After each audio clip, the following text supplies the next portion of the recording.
Hi. Because my experience tells me, and I still see it today, that we don't really get communication about change right in our organisations. I often see communication very one-directional. And the assumption is that we made a good case, made it clear what's going to happen, I've stressed the importance of it, that it needs to happen. And of course they'll get it. Everyone will just go, yeah, cool. And that's not the case.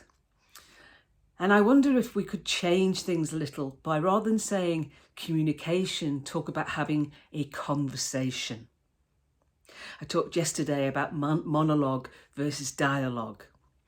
And as William Isaacs said, a dialogue is a conversation with a centre, not with sides.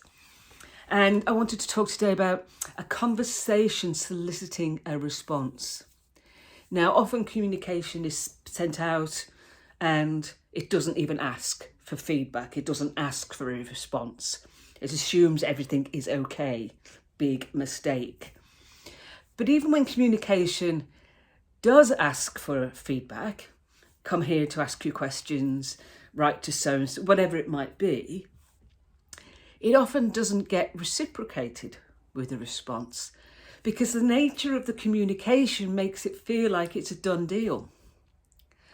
And that, even if I did send an email to that address that I've been provided with, no one's going to respond, no one's going to take any notice of me, because deal's done.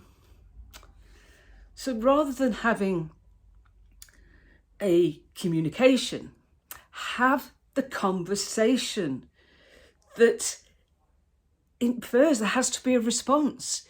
You have to have someone talking, someone listening, someone talking, and then you can share and you can solicit in a conversation, how do you feel about this? What are your thoughts? What are your ideas? And when you solicit that response, you can reshape things, you can come up with new ideas. And one of the things I talk about, and I'll talk about this in next week, is that it is the people that are closest to the operation of the organisation, closest to the consumer, closest to the customer, that can probably tell you what you're proposing is a bad idea. And without soliciting feedback, it is so dangerous not to hear what those people closest to the action can actually tell you about what's going on. Provide various channels for people to provide feedback. Have that conversation. Make sure that if people are going online to provide feedback, that you are responding as if it's a conversation.